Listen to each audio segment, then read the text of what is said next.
Okay, good morning mga kalupa. Andito na naman tayo kung saan ang lugar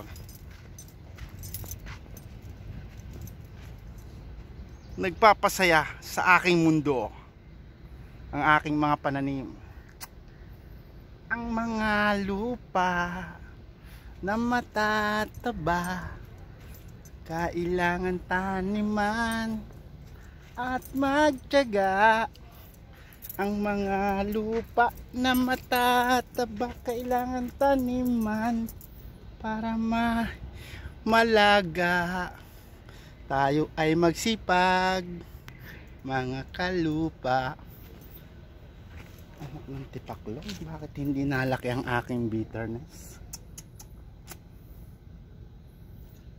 Nilagyan ko na ng abono.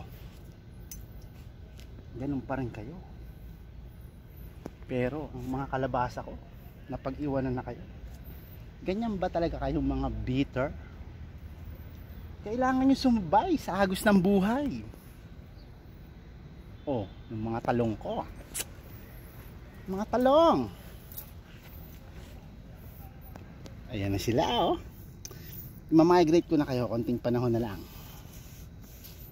Ang aking lettuce, may bisita ko. Wala pa, di pa sila sumisibol. Konting panahon na lang. Mabisita ko nga ang aking talbos ng kamote. Deredeng, deredeng. Ang mga halaman dito lumalaban. Kahit nasa disyerto kailangan nilang mabuhay. Katulad natin. Lumalaban sa pandemya ngayon. Ayun, no.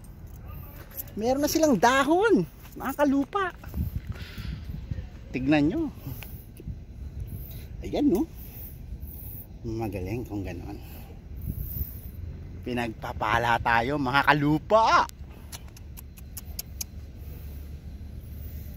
Pinagpapala. Mamaya magpapala na naman ako. Salamat. At nagbubunga ang aking mga pangarap.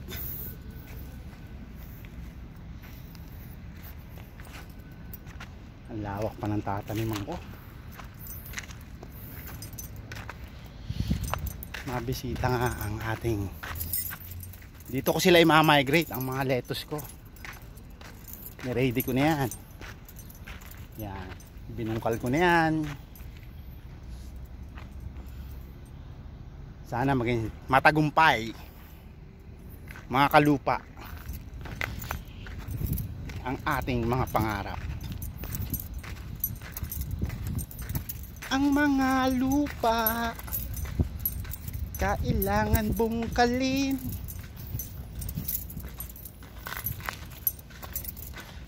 Ang lettuce ko, di bale mga bitter, pagbibigyan ko pa kayo 2 linggo na lang kayo.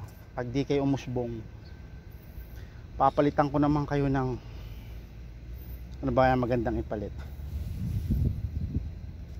Okra. Okra sa English ay lady finger. Anyway, meron na ako mabuto niyan. Hinihintay ko na lang. Ito pala yung okra ko. Diyan ko tanim.